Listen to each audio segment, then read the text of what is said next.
Welcome to The Game Changers, a regular interview series in which we sit down with a fearless leader from the world of creativity. I'm Gareth Moss, founder of executive search firm The Blueprint. We deliver transformation by placing progressive leaders. And welcome to Chris Perry, Chief Innovation Officer of Weber Shandwick. So with your role over this last couple of years, Weber already is, if not one of the most progressive communications businesses that there are. Like the last couple of years, the changes that have happened with the pandemic and obviously the more recent changes in the world as well, how has it adapted to its clients? Like how has the business of Weber adapted over that couple of years time frame? Yeah, I think we could almost go like a couple of years and then back to the 20 that you referenced earlier. The great thing about Weber is it's a firm that is highly entrepreneurial, very flexible, and we adapt very well to both opportunities as well as, over the last couple of years, risk. If you think about the business model, we remain one of the world's premier communications agencies, or more specifically, public relations agencies. But again, since I've been here working with our colleagues, we've built one of the largest social media agencies in the world, one of the largest content agencies in the world. We clearly then pre-pandemic diversified into something that resembles more of a creative services models that you see across the agency landscape. But man, did things change over the last couple of years in terms of our workforce, how we think about diversity, equity, inclusion. And there's a huge shift pre and post pandemic to really being in culture. And that requires being in culture in your organization, as well as being in culture where you do business around the world. And it's not for the faint at heart, for sure.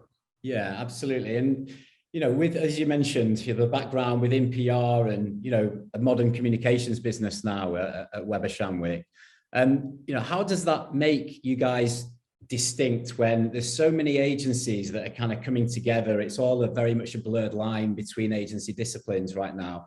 What do you think is it that makes Weber distinct compared to other agencies?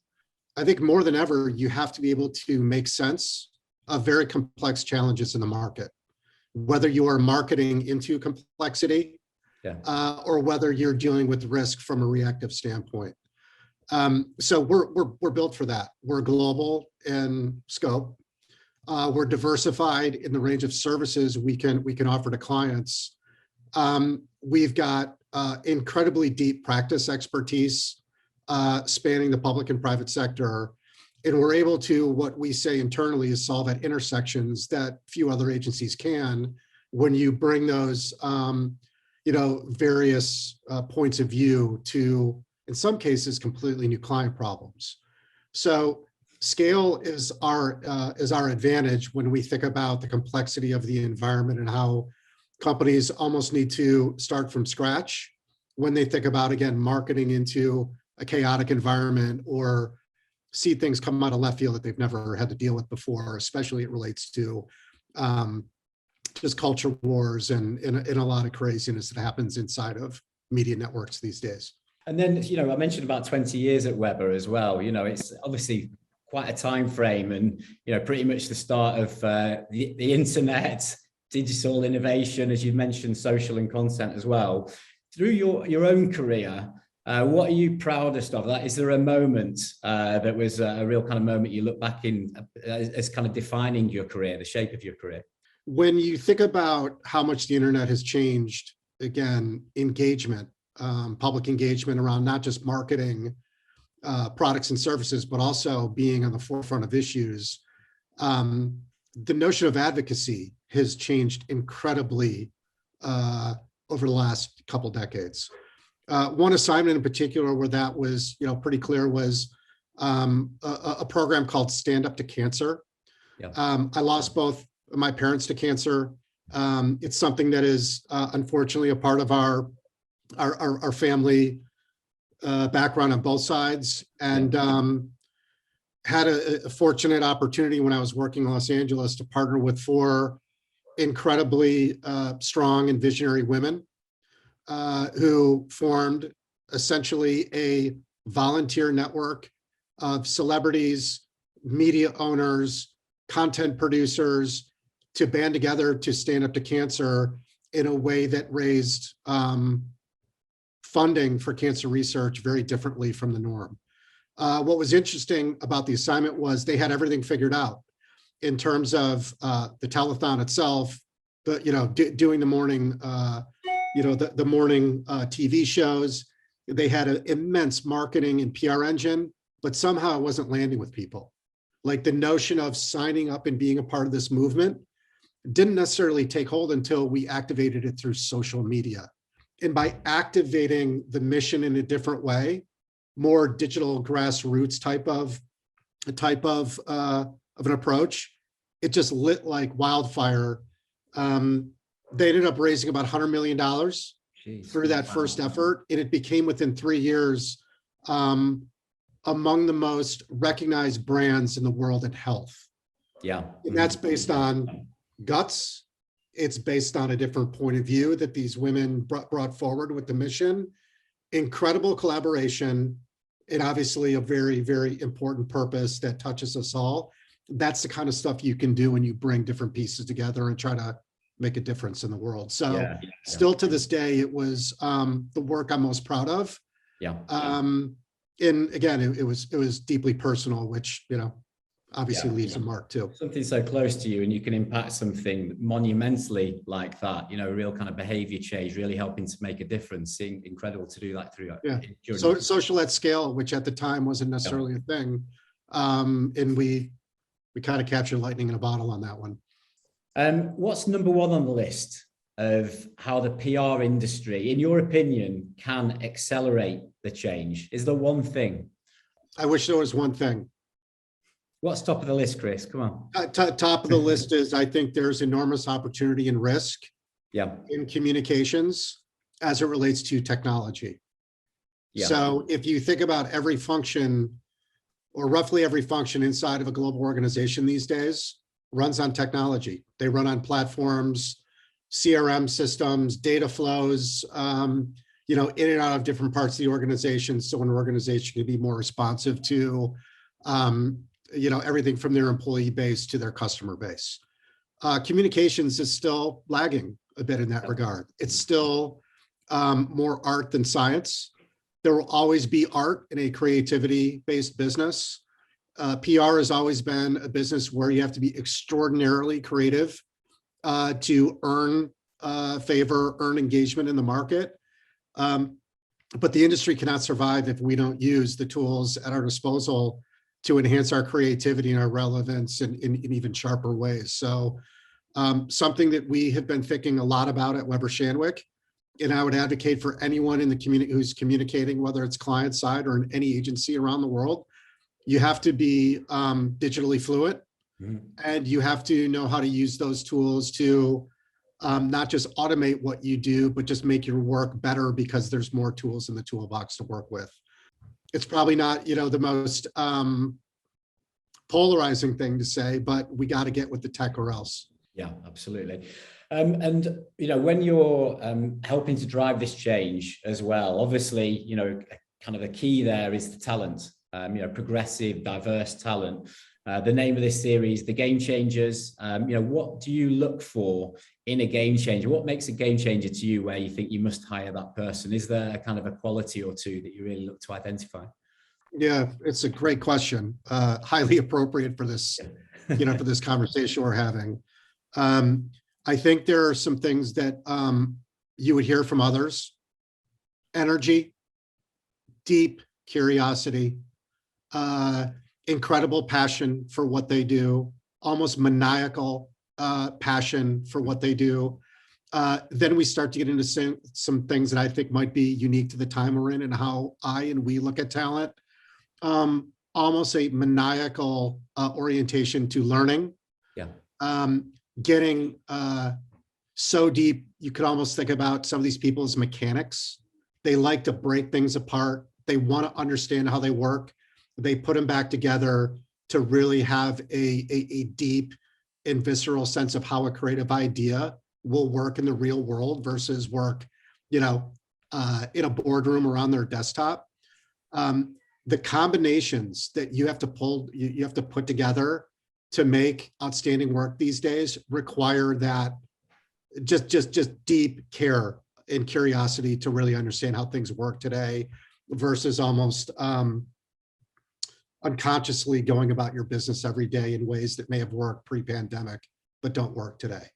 Yeah, it's that learning, and then it's the problem solving, isn't it? And then really inspiring people behind that kind of a vision as well. You really see that, obviously a lot of work that I do with yourself, that's what we really look for, those kind of, those learners, the smart kind of strategic problem solvers for Weber.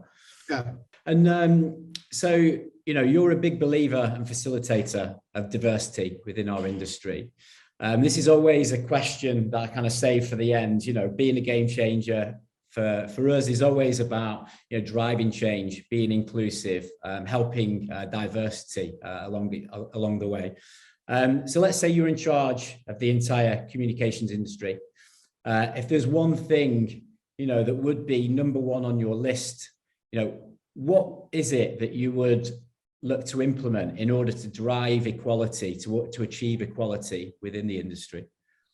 I think what is hugely advantageous for anyone who wants to get into this business, regardless of where they live or what their identity represents, is the playing field has been leveled.